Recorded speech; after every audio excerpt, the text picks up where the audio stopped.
Hello friends, आज हम discuss करने वाले हैं एक प्रॉब्लम जो कि बेस्ड होगी स्लोप डिफ्लेक्शन मेथड पर। Slope deflection method is a type of displacement method. हमारे पास दो तरीके के मेथड होते हैं, एक होता है डिस्प्लेसमेंट मेथड, एक होता है फोर्स मेथड। तो डिस्प्लेसमेंट मेथड के अंदर आता है स्लोप डिफ्लेक्शन मेथड, जो कि यूज़ होते हैं इनडिटरमिनेट स्ट्रक्चर को एनालिसिस करने के लिए। तो ये जरा हम जो फिगर हमें ये दे रखा है, जरा इसको चेक करते हैं ये इनडिटरमिनेट है या डिटरमिनेट है। तो उसके लिए मैंने आपको क्राइटेरिया बता रखा है। ds से हम ds कैलकुलेट करेंगे और ds इक्वल्स टू 0 आता है तो डिटरमिनेट है। देखिए ds इक्वल्स टू 0 आता है तो स्ट्रक्चर क्या है, डिटरमिनेट है। डिटरमिनेट है प्लस स्टेबल है। ds लेस देन 0 आता है तो क्या, अनस्टेबल। ds ग्रेटर देन 0 आता है तो क्या, indeterminate, indeterminate plus stable. Okay, तो हम ज़रा चेक करते हैं ये डिटर्मिनेट है या इनडिटर्मिनेट है। तो इसके लिए ज़रा चेक करते हैं। तो अपने पास जो फॉर्मूला होता है ds equals to DSE external indeterminacy plus internal indeterminacy. External indeterminacy का फॉर्मूला होता है external reaction at supports minus number of equilibrium equation plus DSE होता है अपने पास 3C माइनस आर यहाँ पर रिलीज रिएक्शन, सी है number of close loop. Number of close loop इस केस में 0 है, नंबर ऑफ क्लोज लूप 0 है। रिलीज रिएक्शन क्योंकि इंटरनल रेंज वगैरह रोल गाइडेड कुछ नहीं है तो 0 हो जाएगा। अब पुट करते हैं जरा एक्सटर्नल रिएक्शन है सपोर्ट्स पर कितनी रिएक्शन है। सपोर्ट्स पर देखेंगे, आप देखोगे इस सपोर्ट पर एक रिएक्शन आएगी वर्टिकल, इस पर भी एक आएगी वर्टिकल, इस पर आएगी। फिर सपोर्ट वैसे 3 आती हैं, एक ये आती है हॉरिजॉन्टल वाली, एक मूवमेंट आता है। तो हॉरिजॉन्टल वाली नहीं आएगी क्योंकि ये वर्टिकल लोड लगा हुआ हमारा इसमें स्पान पर।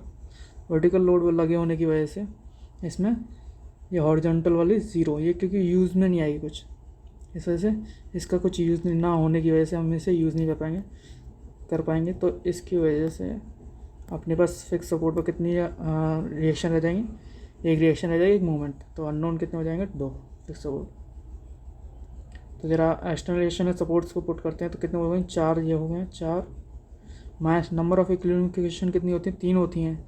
लेकिन हम कौन सी 3 होती हैं, summation fx, summation fy, summation mz। लेकिन हम fx का यूज़ नहीं कर पाएंगे, हॉरिजॉन्टल इक्विलिब्रियम इक्वेशन का यूज़ नहीं कर सकते क्योंकि हॉरिजॉन्टल में कोई लोड नहीं दे रखा हमें। तो इसलिए हमारे पास नंबर ऑफ इक्विलिब्रियम इक्वेशन कितनी है, 2। तो पुट करेंगे and number of equilibrium equation की जगह 2। तो यहाँ से हमारा ds निकल कर 2। मैंने आपको बताया जब भी ds ग्रेटर देन 0 आ जाए तो उसका मतलब क्या होता है, अपना ds आया 2, ds ग्रेटर देन 2 आने की वजह से उसे क्या 0 आने की वजह से क्या कहेंगे, इनडिटर्मिनेट स्ट्रक्चर। और ये डिटर्मिनेट होता तो हम सोम की प्रॉपर्टी लगा के, जो सोम में पढ़ी हुई मेथड पढ़े होंगे आपने मैकॉले वगैरह, उनसे सॉल्व कर सकते थे या इक्विलिब्रियम इक्वेशन से सॉल्व कर सकते थे। लेकिन ये इंडिटर्मिनेट होने की वजह से हमें स्ट्रक्चरल एनालिसिस में पढ़ना पड़ रहा है। स्ट्रक्चरल एनालिसिस में पढ़ रहे हैं तो उसमें हमारे पास 2 तरीके के मेथड होते हैं, फोर्स मेथड, इंडिटर्मिनेट स्ट्रक्चर को एनालिसिस करने के लिए force method and displacement method. Force method में कई सारे मेथड हैं, डिस्प्लेसमेंट मेथड में कई सारे मेथड हैं। उनमें से डिस्प्लेसमेंट मेथड का एक कॉमन जो मेथड है हमारे पास, जो आज हम डिस्कस करने वाले हैं, वो कौन सा है, वो है अपने पास slope deflection method. Okay friends, तो चलिए इस क्वेश्चन को देखते हैं। ये क्वेश्चन है आपके पास जो गिवन हुआ है, दिया हुआ है। चलिए स्टार्ट करते हैं इस क्वेश्चन को कैसे सॉल्व करते हैं। ओके फ्रेंड्स, मैंने जो अब तक आपको बताया है वो सर सिर्फ आपके नॉलेज के लिए है कि हम क्यों यूज़ कर रहे हैं स्लोप डिफ्लेक्शन मेथड का। बाकी जो हम आगे इस क्वेश्चन को कैसे सॉल्व करना है वो आगे हम डिस्कस करेंगे। ओके, तो फ्रेंड्स उस क्वेश्चन को स्टार्ट करने से पहले मैं आपको 2 इक्वेशन बता रहा हूँ, वो आपको इस क्वेश्चन में हेल्प करेंगे। स्लोप डिफ्लेक्शन का कोई भी क्वेश्चन हो उन 2 इक्वेशन से सॉल्व हो जाएगा, तो आप उनको 2 इक्वेशन को लर्न कर लें। तो आपके 2 इक्वेशन ये हैं। ये इक्वेशन क्या कह रही हैं, जैसे आपके पास ये कोई सपोर्ट है, मतलब ये कोई स्पान है, बीम है, तो ये ए सपोर्ट है, ये बी सपोर्ट है। ये दोनों इक्वेशन आपको याद रखनी है। बाकी कैसे इसका यूज़ करेंगे हम, वो हम आगे क्वेश्चन में डिस्कस करेंगे। ओके फ्रेंड्स, ये 2 इक्वेशन है जो आपको याद रखनी है। तो इसमें जो एम बार ए बी होता है वो हमारा फिक्स्ड एंड मूवमेंट होता है। तो फिक्स्ड एंड मूवमेंट की एक टेबल दे रखी है कोड में, ज़रा उस टेबल को भी आप ज़रा देख लीजिए। ये टेबल दे रखी है हमको, तो इस टेबल में मैक्सिमम फॉर्मूले ज़्यादातर नहीं यूज़ होते हैं, जो मेनली यूज़ होते हैं वो मैं आपको बता दे रहा हूँ, वही आपको याद रखना है। तो एक तो आपको याद रखना है, जब फिक्स्ड एंड हो और उस पर पॉइंट लोड लग रहा हो तो उसके लिए फिक्स्ड एंड मूवमेंट निकल के आता है PL/8। एक आपको याद रखना है, जब ये सेंटर में लग रहा हो तो PL/8 होता है। अगर ये सेंट्रिक हो जाता है यानी सेंटर में ना लगा हो तो उसके लिए PA² B/L/2 बी सपोर्ट के लिए हो जाता है, इसमें ए सपोर्ट के लिए ये हो जाता है। तो आप इसको याद रखें। और एक UDL वाला केस याद रखें, एक ये मेन केस ही है। इन 3 केस को मेनली याद रखें, जो आपके मैक्सिमम क्वेश्चन इन्हीं पर बेस होते हैं। बाकी अगर आप पूरी टेबल याद कर सकते हो वो वेल एंड गुड है आपके लिए। ओके, चलिए इस क्वेश्चन में अपना स्टार्ट करते हैं। अपने पास क्वेश्चन है, for the beam shown in a figure determine support reaction for all member of beam using slope deflection method. ये बीम दे रखी है हमें, इसे हमें स्लोप डिफ्लेक्शन मेथड से सॉल्व करना है। देखिए फ्रेंड्स,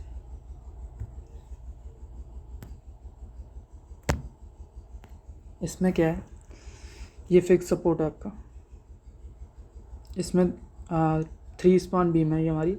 इस 3 स्पान कौन से हैं, AB BC CD। Okay friends, अब इसमें फिक्स्ड एंड मूवमेंट पूछ रहा है।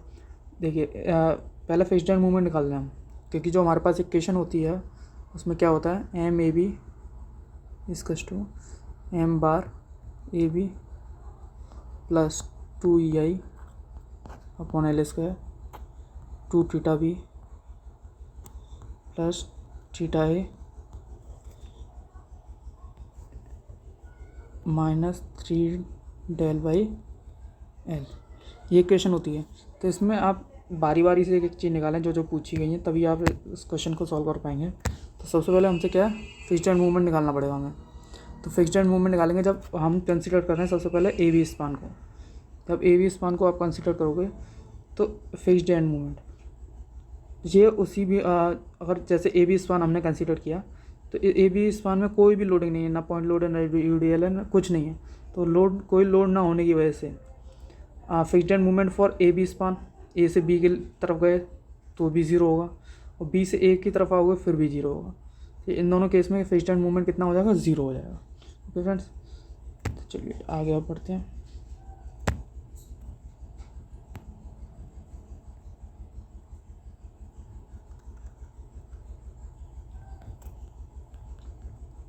अब देखिए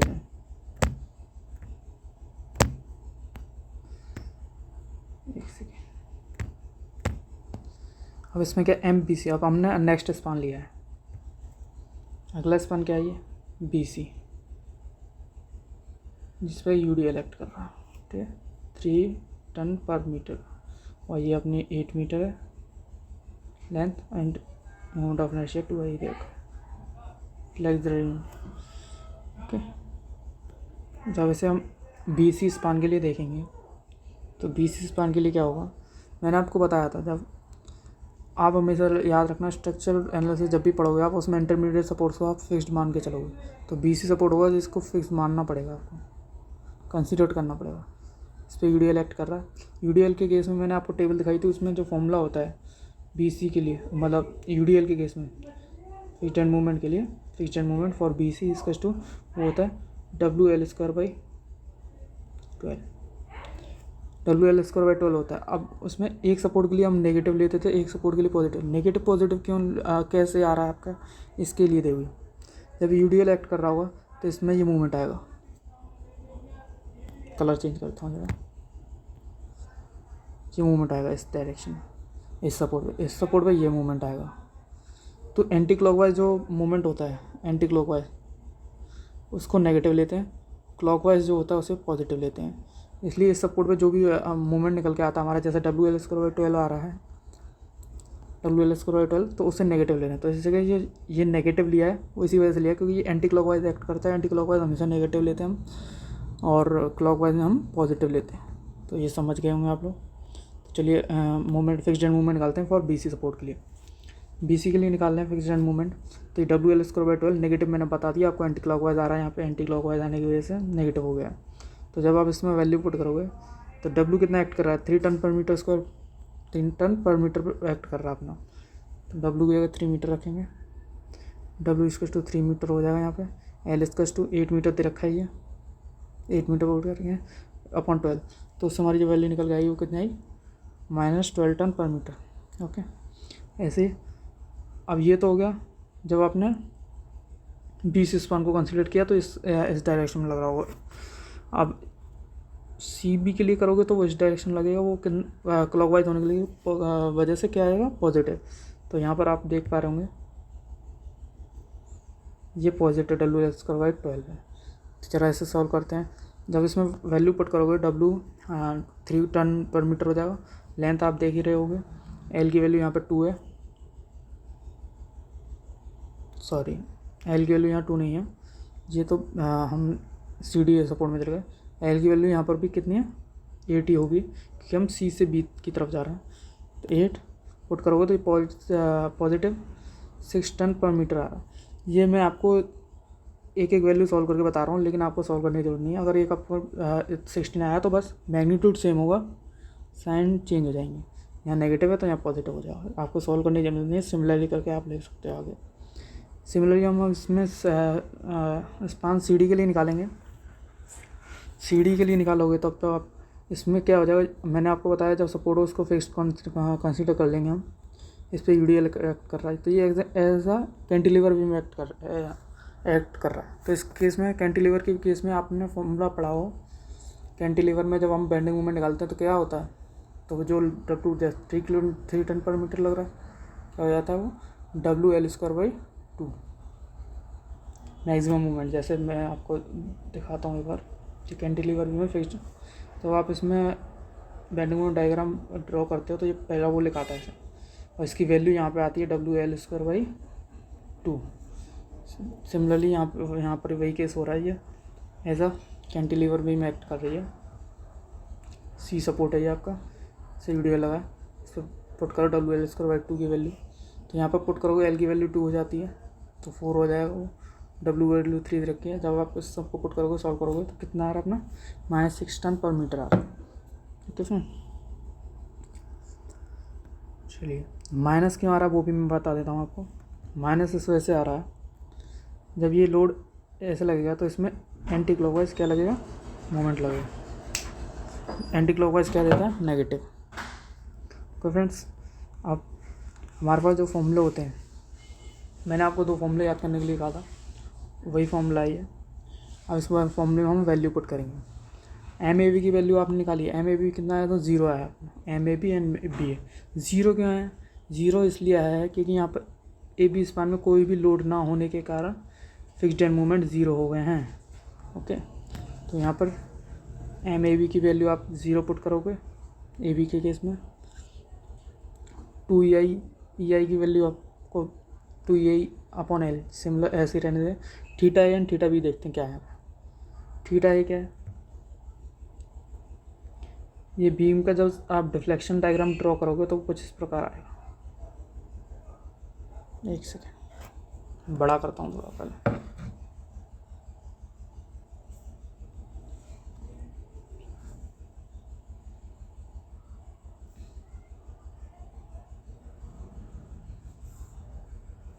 कुछ इस प्रकार आएगा। तो यहाँ पर देख पा रहे होंगे फिक्स सपोर्ट की वजह से यहाँ पर स्लोप कितना हो जाता है, 0। तो थीटा A कितना हो जाएगा, 0। लेकिन B पर हिंज सपोर्ट होने के लिए यहाँ कुछ ना कुछ स्लोप आएगा, जो कि कैसा दे रहा हमें, ये थीटा B हो जाएगा। सिमिलरली इधर थीटा B हो जाएगा। ये थीटा B कैसा सेंस दे रहा है, ये एंटी क्लॉकवाइज दे रहा है, और ये कैसा दे रहा है, ये क्लॉकवाइज दे रहा है। तो एंटी क्लॉकवाइज थीटा B क्या हो जाएगा, माइनस नेगेटिव, एंटी क्लॉकवाइज होने के लिए नेगेटिव आ जाएगा। तो अभी हम MAB की बात करें तो MAB के बारे में ही समझते हैं, बाद में B सपोर्ट पे जाएंगे। यहाँ पर थीटा ये 0 हो गया क्योंकि ये फिक्स सपोर्ट होने की वजह से आपको कोई स्लोप नहीं आएगा। ओके, क्या कर रहा है आपने, क्या कह रहा है, थीटा हो गया। डेल्टा 0 क्यों है, क्योंकि ये सपोर्ट ना ही सिंक कर रहे हैं ना ही स्वे कर रहे हैं। सिंक और स्वे क्या होता है, सिंक का मतलब होता है ये सपोर्ट नीचे सेटल कर जाए थोड़ा, या फिर ये हॉरिजॉन्टल में थोड़ा मूव कर जाए। हॉरिजॉन्टल में मूव करता है उसे स्वे कहते हैं, नीचे सेटल करता है उसे सिंक कहते हैं। सिंक ना होने की वजह से ये अपनी जगह फिक्स्ड है, मतलब एक जगह रुके हुए हैं, तो उसकी वजह से यहाँ पर डेल्टा की वैल्यू 0 है। ठीक है, यहाँ पे अब इन सब वैल्यूज़ को हम इस फॉर्मूले में पुट करेंगे। मैंने आपको बताया फिक्स्ड सपोर्ट पे तो अपना फिक्स्ड मूवमेंट कितना है, 0 आया, तो 0 रहने दिया। 2e आएगी, 2e रहने दिया। थीटा ये आपका 0 आया था, उसकी जगह 0 पुट किया आपने। थीटा भी पॉजिटिव आएगा उससे। ओके, और डेल्टा 0 होने की वजह से 0 है। जब आप इसे सॉल्व करोगे तो अपने पास वैल्यू जो आएगी एम ए बी की वैल्यू ये है, ये हमारी इक्वेशन नंबर 1 है, याद रखिएगा। सिमिलरली एम ए बी की निकल गई, अब हमें निकालनी है एम बी ए की। एम बी ए, जब आप एम बी ए को निकालोगे तो fixed end movement M bar A B क्या हो जाएगा, 0 फिक्स्ड एंड मूवमेंट, क्योंकि बिकॉज ऑफ नो लोडिंग की वजह से फिक्स्ड एंड मूवमेंट 0 हो जाएगा। तो देखिए फ्रेंड्स, इसमें हमने फिक्स्ड एंड मूवमेंट को क्या रखा है, फिक्स्ड एंड मूवमेंट को 0 रखा है, ये आप देख पा रहे होंगे। ठीक है, 2EI/L, एल की वैल्यू हमारी 6 मीटर है, वहाँ पर लेंथ जो है रखी है वो 6 मीटर है। 2 थीटा भी देखते हैं ज़रा। थीटा भी यहाँ पे कुछ ना कुछ होगा, मैंने आपको डिफ्लेक्शन डायग्राम बताया था बना के। जब आप ये डिफ्लेक्शन डायग्राम देखोगे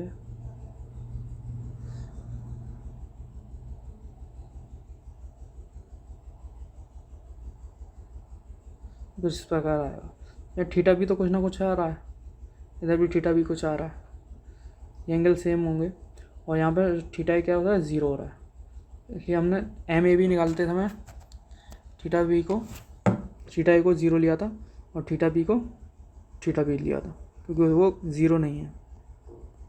तो हम यहाँ पर हम जब पुट करेंगे तो थीटा बी तो रहेगा, लेकिन थीटा क्या हो गया, 0, ये 0 हो गया। डेल्टा हमारा ना सेटलमेंट नहीं हो रहा, तो डेल्टा भी क्या 0। तो इससे एम बी ए की वैल्यू आ जाएगी अपनी 4EI theta B upon 6। Similarly अब बी सी मेंबर पर जाएंगे। बी सी मेंबर के केस में आपने फिक्स्ड मूवमेंट निकाला था 16। जब आप ऊपर जाके स्लाइड करके देखोगे, सॉल्व करोगे उससे, तो फिक्स्ड मूवमेंट हमारा आ रहा है -16। ओके फ्रेंड, अब इसमें क्या है, ज़रा देखते हैं ऊपर चल के फिगर में क्या है। BC सपोर्ट, BC के केस में जब यूडीएल लग रहा था तो हमारा -16 आया है BC के केस में, और CB के केस में क्या आया, +16। मैंने बताया था क्योंकि क्लॉकवाइज एंटी क्लॉकवाइज की वजह से पॉजिटिव नेगेटिव आता है। ठीक है, ये आगे फिक्स्ड एंड मूवमेंट। अब आपका क्या है, जब मैंने डिफ्लेक्शन डायग्राम बनाया, बड़ा करते हैं थोड़ा,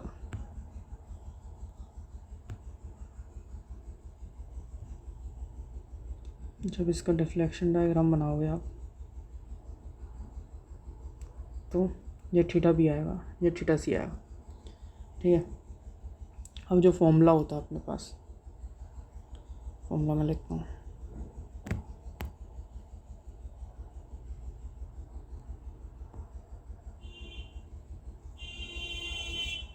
अब मैं लिख रहा हूँ BC स्पान के लिए, BC के लिए। तो इसमें फॉर्म जो आता है एम बी सी इसका एम बार बी सी क्या है, fixed end movement plus 2EI/L square. एक सेकेंड,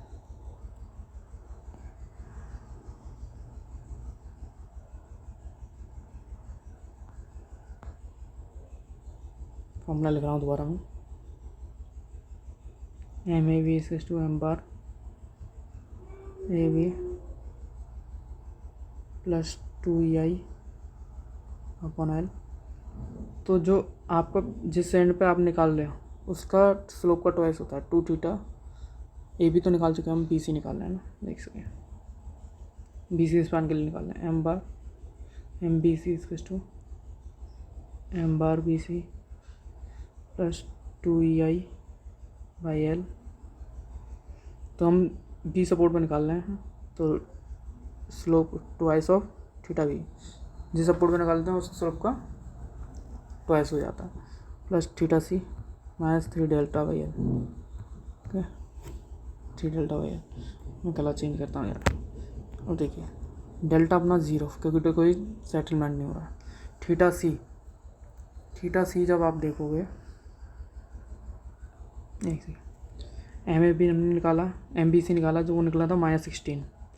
2EI को ऐसे रख दीजिए, प्लस 2EI/L की वैल्यू कितनी है 8। 2 थीटा बी की वैल्यू कुछ स्लोप आ रहा था अपना, इसलिए 2 थीटा बी रहेगा। एंड थीटा सी क्या है, सी सपोर्ट पे भी स्लोप आ रहा है, तो उसकी भी थीटा सी रहेगा। तो ये इक्वेशन बन जाएगी। एक इक्वेशन ये हो गई हमारी, इक्वेशन नंबर 3, तीसरी है। देख कुछ ऐसी इक्वेशन बनी होगी अपनी इधर भी पीसी सपोर्ट के लिए। जब देखोगे आप तो ये देखिए जो मैंने अभी सॉल्व किया वो सिमिलर सेम इक्वेशन इधर भी बन रही है। फ्रेंड्स यहाँ पे डेल्टा 0 हो गया, सेटलमेंट ना होने की वजह से। सी पे कुछ ना कुछ स्लोप आया, इस वजह से थीटा सी रहेगा या थीटा बी रहेगा। यह इक्वेशन नंबर आपकी हो गई 3rd। सिमिलरली ये तो बी सी के लिए होगा। बी सी का मतलब और सी बी का मतलब क्या है यहाँ पे, जब बी सी की बात करता है तो वो सपोर्ट बी की बात कर रहा है, और सी बी की बात कर रहा है तो सपोर्ट सी की बात कर रहा है। ओके फ्रेंड, तो हमने बी सी देख लिया, अब सी बी देखते हैं। सी बी में क्या है, जब आप ये फॉर्मूला लगाओगे, सिमिलर फॉर्मूला जो मैंने आपको बताया था, तो उसमें फिक्स्ड एंड मूवमेंट इस बार पॉजिटिव हो जाएगा, क्योंकि वो क्लॉकवाइज सेंस दे रहा है उसमें। सी सपोर्ट पे क्लॉकवाइज आएगा, तो उसकी वजह से यहाँ पे ये पॉजिटिव आया है। अब इसको 2EI/L करोगे तो यहाँ से 4EI पे 8 आ गया, ये 2 थीटा सी की सी क्यों ट्वाइस ऑफ सी क्यों क्या, कि हम सी सपोर्ट पे निकालना है, तो सी थीटा सी ट्वाइस हो जाएगा, प्लस थीटा बी। जब इससे आप सॉल्व करोगे तो ये फाइनल इक्वेशन हमारी ये निकल के आ रही है, ये इक्वेशन नंबर 4 हो जाती है। अपने पास 4 इक्वेशन आ चुकी हैं। सिमिलर अब तीसरे स्पान पे जाते हैं हम, सीढ़ी पे। जब सीढ़ी पे जाओगे आप तो हमने यहाँ पे निकाला हुआ है सीढ़ी केस में फिक्स्ड एंड मूवमेंट -6 टन आया है, तो वही अपना क्या हो जाएगा, फाइनल मूवमेंट भी हो जाएगा MCD। इसमें वो फॉर्मूला नहीं लगाने की ज़रूरत। क्यों नहीं है इसमें लगाने की ज़रूरत, वो भी देख लेते, मैं बता देता हूँ आपको। बिकॉज इसके आगे कोई सपोर्ट ना होने के कारण इसमें जो आपका रोटेशन वाला जो आना, रोटेशन एंड डेल्टा जो दोनों वो इन्फ्लुएंस करते हैं फॉर्मूले को, वो यहाँ पे क्या है 0 है। ओके, तो ये सिंपल केस हो गया है हमारा सी और डी, सी से डी तक डिफरेंट। तो इसमें सिमिलर डायरेक्ट वो फॉर्मूला लगाने की जरूरत नहीं है, बस आपको कैंटिलीवर वाला फॉर्मूला जो से आप जब वो निकालोगे फिक्स्ड एंड मूवमेंट, बस वही वैल्यू यूज़ करनी है इससे। ओके, अब इक्विलिब्रियम कंडीशन क्या होती है वो भी समझ लेते हैं। इसको समझने के लिए मैं यहाँ बताता हूँ। इक्विलिब्रियम कंडीशन इधर ही बताता हूँ। इक्विलिब्रियम कंडीशन क्या कहता है, जैसे अपने पास ये बीम थी, ये था, ये बी था, ये सी था, बस सिमिलर यही था। ठीक है, अब कलर चेंज करता हूँ। इसमें क्या है, फिक्स्ड एंड मूवमेंट पे जब आप इस पर, जब यहाँ पे तो कोई लोड ही नहीं था, यहाँ लोड था, तो इसकी यहाँ यूडीएल एक्ट कर रहा था। यूडीएल को एक्ट करने की वजह से इस जगह क्या आएगा, एक सेकेंड, इसमें यहाँ पे आ रहा था एंटी क्लॉकवाइज मूवमेंट आ रहा था। सिमिलरली ये क्लॉकवाइज आ रहा था। आप जब बी से सी पे जा रहे थे तब उस समय यहाँ पे बी पर क्या आ रहा था, एंटी क्लॉकवाइज आने की वजह से यहाँ नेगेटिव आ रहा था आपका। सिमिलरली जब आप ए टू बी जाओगे तो क्या देगा, वो क्लॉकवाइज देगा। सिमिलरली एक सेकेंड देखिए,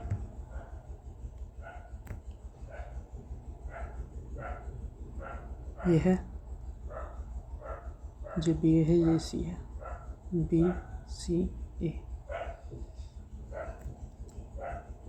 देखिए जब ए सपोर्ट ए बी पे जाओगे आप तो उसकी वजह से जो मूवमेंट आएगा इस पे आ जाएगा क्या, एंटी क्लॉकवाइज। एंटी क्लॉकवाइज की वजह से नेगेटिव आएगा यहाँ पे। सिमिलरली बी से ए, बी ए स्पान की बात करते हो, बी ए स्पान की, तब उसमें आता है क्लॉकवाइज।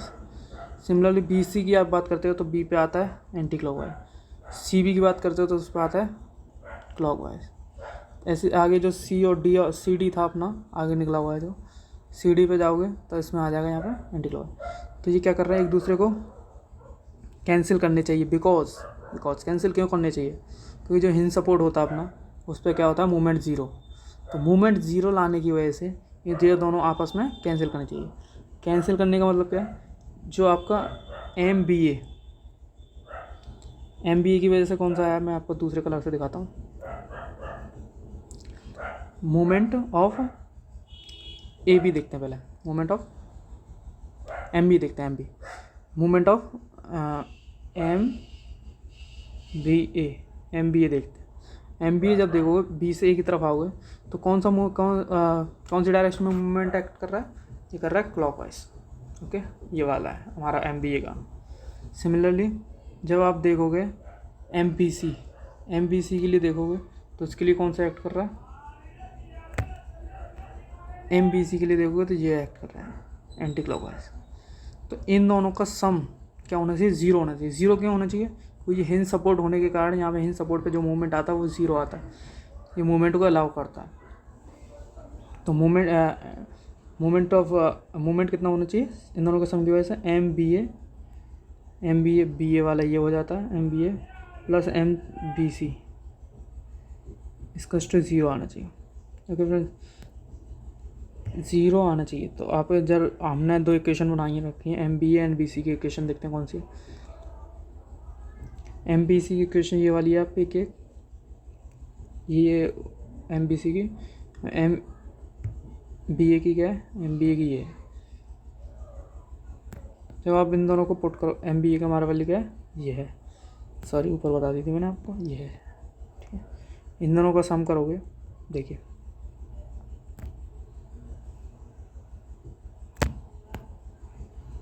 एम बी ए की वैल्यू क्या होगी हमारे यहाँ पे,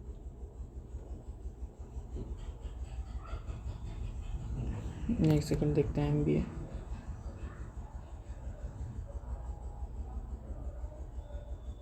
four E I theta P upon 6, ये है M B A. Okay, and M B C अपनी ये है, ये रिपोर्ट करते हैं इसे।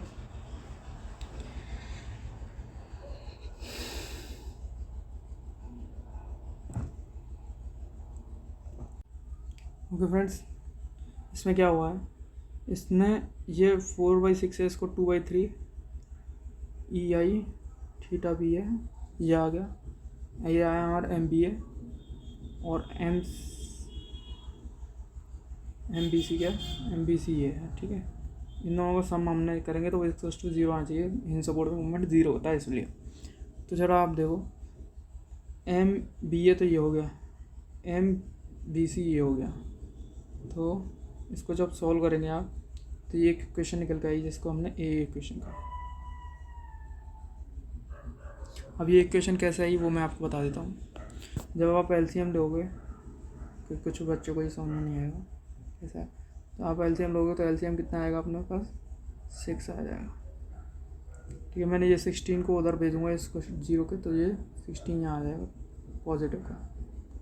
ठीक है, अब 3 2 जब कितना होता है 6, तो 5 × 2 आ जाएगा यहाँ पर, 5 × 2 प्लस ई आई थीटा भी नहीं लिख रहा, वो वगैरह आप देख लेंगे। 2 से 3 टाइम जाएगा तो यहाँ पर 3 आ जाएगा। ठीक है, इसलिए यहाँ पर 10 ई आई थीटा भी आया है, इसलिए यहाँ पर 3 ये आया, 3 ई आई थीटा सी आया, और ये 6 का हम उधर ले जाएंगे इक्वल्स टू के, तो 16 6 96 हो जाएगा। वो 96 को इक्वल्स टू के इस साइड लाया, वो इस वजह से यहाँ -96 हो गया। ओके, तो एक इक्वेशन ये हो जाएगी आपको सॉल्व करने के बाद। हमारे पास दो अननोन है इस समय, दो अननोन कौन से है इस इक्वेशन में, theta B and theta C. तो इसमें हमें दो इक्वेशन की जरूरत पड़ेगी, तो एक इक्वेशन तो ये हो गई, एक इक्वेशन। अब जॉइंट सी के लिए हम ज़रा देखेंगे, देखो जॉइंट सी में क्या है, जॉइंट सी का क्या है, ये है ये कुछ इस प्रकार है, ये जॉइंट सी बनाया बस। यहाँ पे हमारा कहीं डी है, यहाँ पे कहीं हमारा बी है। अब इसमें क्या है, और मूवमेंट सी बी के लिए देखोगे तो उसकी वजह से हमारे पास मूवमेंट किस डायरेक्शन में आएगा, ये आएगा clockwise positive. Similarly C D के लिए देखोगे तो वो क्या आएगा, एंटी क्लॉकवाइज आएगा, एंटी क्लॉकवाइज नेगेटिव। तो ये हिंज सपोर्ट होने की वजह से यहाँ पर मूवमेंट क्या होना चाहिए, जीरो। मूवमेंट ज़ीरो कराने के लिए हमें क्या करना होगा, पॉजिटिव प्लस और नेगेटिव करोगे तो वो ज़ीरो के इक्वल आना चाहिए। तो हम एम सी बी और एम सी डी को ऐड करके ज़ीरो के इक्वल रखना है। तो एम सी बी की वैल्यू हम निकाल चुके हैं ऊपर इक्वेशन में, जब आप देखोगे तो उसकी वैल्यू आई है अपनी ये, और एम सी डी की वैल्यू आ रही है -6। इन दोनों को जब ऐड करोगे तो यहाँ से भी एक इक्वेशन निकल जाएगी, एलसीएम लेके वो सब सॉल्व करा करके तब ये इक्वेशन आई है हमारे पास। अब दो इक्वेशन हमारे पास आ चुकी है मेनली, थीटा बी और थीटा सी के टर्म में। दो अननोन है, दो इक्वेशन हमारे पास, एक इक्वेशन ये है, एक इक्वेशन जो है, एक थीटा बी एंड थीटा सी के टर्म में दो इक्वेशन है, दो अननोन है। इन दोनों को सॉल्व करोगे तो यहाँ से हमारी जो सॉल्व करने के बाद वैल्यू आएगी किसकी, ई आई थीटा सी एंड ये थीटा बी की वैल्यू, तो ये आ जाएंगे। ठीक, अब इसके आगे ज़रा देखते हैं क्या करना है। अब इसके आगे हमें निकालना है final and movements. Final and movements निकालने के लिए आपको क्या करना पड़ेगा, जो जो आपकी वैल्यू आई है E theta C B and E theta B C, इनको पुट करेंगे आप कहाँ, जो theta B C and M theta, जो फाइनल इक्वेशन आपने निकाली थी पहली इक्वेशन, ये हम ई आई थीटा बी सी इसकी वैल्यू निकाल चुके हैं। जब इसमें आप पुट करोगे तो एम ए बी की वैल्यू आ जाएगी। जब इसमें वैल्यू करोगे ई आई थीटा बी की वैल्यू पुट करोगे तो एम ए बी निकल के आ जाएगा। सिमिलरली इस वाली इक्वेशन में आप पुट करोगे क्या, ई आई थीटा बी, तो हमारे क्या निकल के आएगा, एम बी ए निकल के आएगा। ओके, सिमिलरली तीसरी इक्वेशन ये है, इसमें जब आप पुट करोगे E I theta C, E I theta B, ये दोनों निकाल चुके हैं हम नीचे इक्वेशन में, मैंने आपको दिखाया था, तो हमारे पास निकल के आएगा एम बी सी। सिमिलरली इसमें पुट करोगे E I theta B and E I theta C, तो एम सी भी निकल के आएगा। इन सारी इक्वेशनों में जब पुट करोगे तो देखिए फाइनल एंड मूवमेंट्स कितना आ रहा है। जब आपने ये थीटा बी पुट किया इसमें तो यह +4.94, सिमिलरली बी आया हमारा 9.81, सिमिलरली आया ये, ठीक है, ये आ चुके हैं हमारे। अब सपोर्ट रिएक्शन निकालना है, क्योंकि हमें ड्रॉ करना होता है mainly shear force diagram and bending moment diagram. S F D B M D draw करने के लिए हमारे पास मूवमेंट्स और एंड मूवमेंट्स तो आ चुके हैं, लेकिन रिएक्शन भी होनी चाहिए शेयर फोर्स डायग्राम अगर ड्रॉ करना चाहते हो तो। उसके लिए हम निकालेंगे सपोर्ट रिएक्शन। निकालने के लिए क्या करेंगे हम, अब देखो फ्रेंड्स, सपोर्ट रिएक्शन निकालने के लिए आपको क्या करना पड़ेगा, जो आपने जो फिक्स्ड एंड मूवमेंट निकाला है, पहले तो आप स्पान को अपने पास 3 स्पान है, A B B C and C D, तीनों को आपने अलग अलग किया। ठीक है फ्रेंड्स, तीनों को अलग अलग किया। अलग अलग करने के बाद देखते हैं fixed end movement for A B का यानी ए टू बी का है, यानी ए सपोर्ट की बात की जाए, ये आ रही है हमारी पॉजिटिव वैल्यू। पॉजिटिव आने का मतलब क्या है, क्लॉकवाइज, तो इस पर एक्ट कर रहा है क्लॉकवाइज मूवमेंट। सिमिलरली बी का मतलब क्या है, बी टू ए जाने का मतलब सपोर्ट बी की बात कर रहा हूँ, जो पहले आता वही सपोर्ट की बात कर रहा हूँ। इसमें क्या आ रही है पॉजिटिव 9.81, तो ये भी क्या हो जाएगा क्लॉकवाइज, पॉजिटिव मतलब क्लॉकवाइज। ठीक है, सिमिलरली अब हम आए बी सी स्पान पे, इनको भी मैंने टुकड़ों में बांटा हुआ तीनों स्पान को। अब बी सी स्पान पे आए, बी सी स्पान पे जब आए तो एम बी सी देखोगे तो आप आ रहा है वो -9.88 आने का मतलब है वो क्या है, anti clockwise. Similarly C B क्या आ रहा है अपना, सी टू बी गए, सी सपोर्ट की बात कर रहा है, सी बी आ रहा है पॉजिटिव, तो जेड आने का मतलब क्या है, क्लॉकवाइज। ठीक है, अब ये मैंने ये तो हो गया अपना इसके बाद। ठीक है, एक और समझने वाली बात है यहाँ पे ये है, जब आपका बी सपोर्ट है उस पर हिंज होने की वजह से मूवमेंट जीरो होना चाहिए, तो अगर एक क्लॉकवाइज है तो दूसरा एंटी क्लॉकवाइज होगा, उससे भी निकाल सकते हो आप। सिमिलरली अगर सी पे क्लॉकवाइज है, इस वाले बी सी स्पान के सी सपोर्ट पर क्लॉकवाइज है, तो इसमें क्या हो जाएगा, एंटी क्लॉकवाइज। ओके फ्रेंड्स, ये हो गए हमारे सपोर्ट्स या जो मूवमेंट है, इनको पुट कर दिया। रिएक्शन आपने देखी होंगी, ये आर ए है, ये आर बी है, ये आर सी है, ये आर सी। अब आर ए तो एक ही सपोर्ट है, उसको तो कहीं पे डिवाइड नहीं किया गया। इन बी सपोर्ट को हमने दो जगह डिवाइड करके लिखा हुआ है, तो हमने इसमें RB1 RB2 निकालेंगे। अब रिएक्शन निकालने का देखो फ्रेंड्स, मैक्सिमम कॉलेजेस में यहाँ तक कोर्स क्वेश्चन कंप्लीट हो जाता है आपका मूवमेंट निकालने का, बस एंड मूवमेंट निकालो, फाइनल एंड मूवमेंट्स, क्वेश्चन खत्म हो गया। लेकिन आपको बेंडिंग मूवमेंट डायग्राम और safe force movement diagram draw करना सीखना है, तो उसके लिए बता रहा हूँ। ओके, उसके लिए क्या है, अब देखो मूवमेंट अबाउट बी को मैंने ज़ीरो कर दिया, तो मोमेंट अबाउट जी को बी के अबाउट ज़ीरो करोगे तो आर सपोर्ट रिएक्शन कौन सी डायरेक्शन लग रही है, क्लॉकवाइज। RB/6 क्या होता है moment, force into perpendicular distance होता है। वो RB यहाँ पे क्या है, मतलब पॉइंट ए के अबाउट लगा रहे हैं, RA को, RA/6 हो जाएगा ये। सिमिलरली ये भी क्लॉकवाइज है तो प्लस होगा, प्लस 4.94, ठीक है।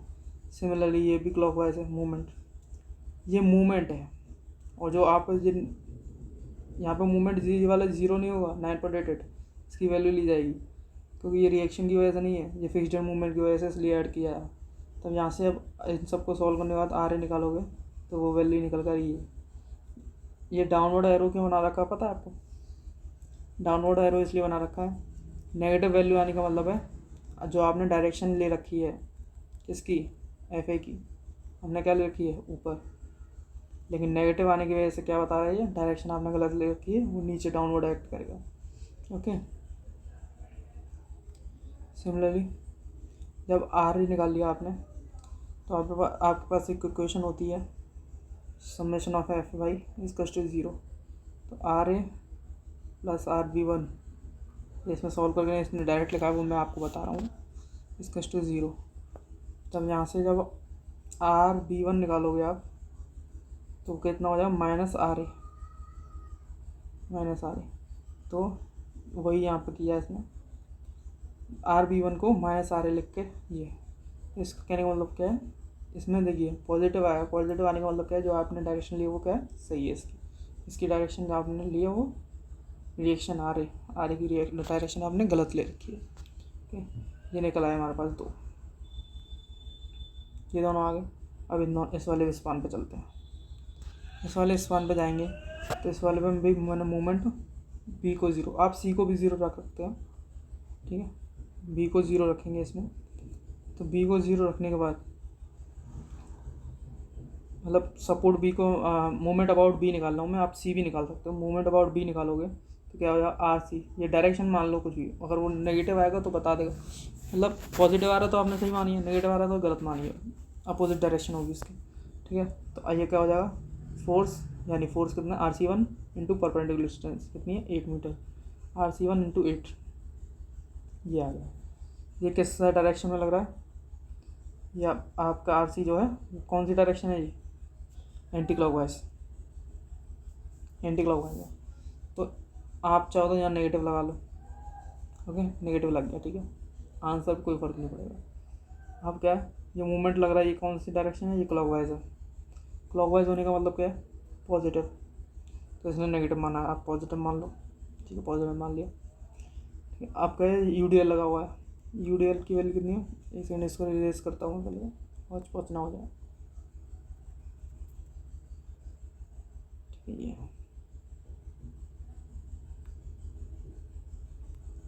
क्या UDL लगा हुआ है, UDL कितना है, 3 × 8 इंटू, UDL एक्ट करता है उसके CG पे, यहाँ से एक्ट कर रहा, तो यहाँ से इसकी परपेंडिकुलर डिस्टेंस कितनी हो जाएगी, 8 का आधा, 4, ये हमारे UDL की वैल्यू। ये 3 × 8 क्यों किया, क्योंकि टोटल लोड कितना हो जाएगा, 3 इंटू स्पान, फुल स्पान की वैल्यू 8, और कहाँ एक्ट कर रहा है, ये तो फोर्स की वैल्यू हो गई, ये हमारा डिस्टेंस हो गया, परपेंडिकुलर डिस्टेंस हाफ CG के हाफ पे, मतलब स्पान के हाफ पे एक्ट करता है CG, ठीक है। ये किया इसने 3 × 8 × 4, अब ये क्या है, ये इस तरीके से रोटेट करेगा, तो ये कैसा सेंस दे रहा है, क्लॉकवाइज मतलब पॉजिटिव, लेकिन इसने नेगेटिव मान लेते हैं, पॉजिटिव है, चलो ठीक है। ये वाला जो मूवमेंट लगा हमने एफ एक्स 9.88 वो कैसा लगा एंटी क्लॉकवाइज। ये कैसा आना चाहिए एंटी क्लॉकवाइज नेगेटिव मान लिया, लेकिन इसमें पॉजिटिव माना, हम मान लेते हैं नेगेटिव। नेगेटिव आएगा ना अपने साइन कन्वेंशन के हिसाब से इसकस टू 0, क्योंकि हमने मूवमेंट अबाउट बी क्या किया है 0। अगर 0 करोगे, एक सेकेंड अब रेज करता हूँ पहले तो मैं,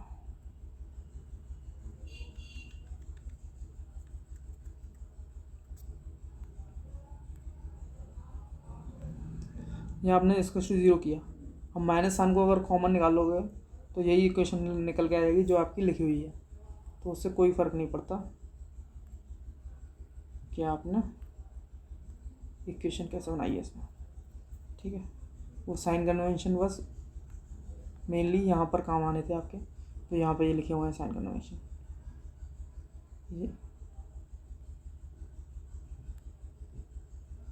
ये साइन कन्वेंशन काम के हैं, पॉजिटिव नेगेटिव। लेकिन रिएक्शन में या फिर सी फोर्स में जब सपोर्ट रिएक्शन निकालने के लिए इसमें साइन कन्वेंशन का कोई इंपॉर्टेंस नहीं होती ज़्यादा, क्योंकि वो 0 के इक्वल रह के हट जाते हैं। ओके, अब हम इस पान चलते हैं BC पे। BC के केस में ये तो क्या निकलेगा हमारा, जब हमने BC का लिया अबाउट इसके मूवमेंट के अबाउट 0 लोगे तो RC1 निकल के आएगा। सिमिलरली अगर C के अबाउट 0 लोगे तो RC2 निकल के आएगा, जो कि इसने निकाला हुआ है, ठीक है, RC2 निकल के आएगा। सिमिलरली अगर आप अबाउट D लेते हो तो क्या निकल के आता है हमारा RC2 निकल के आएगा। ये सारी वैल्यू जब निकल आएंगी आपकी RC2 आएगी, ठीक है। 10 अब रिएक्शन निकालें, RA का तो कोई कंपाउंड नहीं है, RA1 RA2 ऐसा कुछ नहीं है, तो RA की तो यही हो जाएगी रिएक्शन, ठीक है, जो कि एक्ट करेगी डाउनवर्ड ऑफ, क्योंकि नेगेटिव आया था हमारा उसमें, ठीक है। RB क्या हो जाएगा, RB हो जाएगा दोनों का summation, positive negative sign with sign लेंगे हम यहाँ पे, RB1 प्लस RB2 2.47 प्लस ये, क्योंकि दोनों वो अपवर्ड लग रहे थे, पॉजिटिव आ रहे थे दोनों, इस वजह से ऐड कर दिया, तो टोटल कितना आ जाएगा 14 पॉइंट। RC1 जब RC1 में भी देखोगे आप दोनों अपवर्ड लग रहे हैं, दोनों पॉजिटिव हैं, तो उसकी RC1 RC2 को जोड़ोगे तो ये आ जाएगा, ठीक है। ये हमारी आ गई रिएक्शन। अब ज़रा मैं दिखाता हूँ डायग्राम कैसे ड्रॉ हुआ है, इसमें समझने वाली बात ये है, ठीक है। देखिए ये आपकी बीम थी, ठीक है, ये फिक्स सपोर्ट था, यहाँ पे हमारा हिंज था, यहाँ पे हिंज था, ठीक है। इसने हॉरिजॉन्टल रिएक्शन क्यों नहीं ली, क्योंकि वर्टिकल लोड वर्टिकल में लग रहा है, इसलिए हॉरिजॉन्टल रिएक्शन का कोई यूज़ ही नहीं है इसमें, इसलिए हमने हॉरिजॉन्टल रिएक्शन निकाली नहीं है, ठीक है। क्योंकि हमने मैंने DS कैलकुलेट किया था उसमें भी यूज़ नहीं करी थी, क्योंकि यहाँ पे कोई यूज़ ही नहीं हुआ इनका, ठीक है।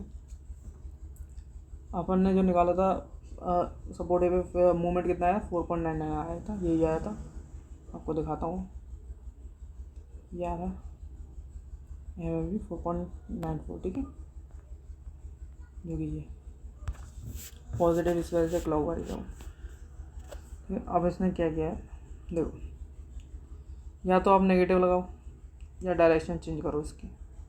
नेगेटिव लगाने का मतलब क्या है कि आप जो आपने रेफरेंस माना है उससे नीचे जाना आपको, तो वही इसने किया है।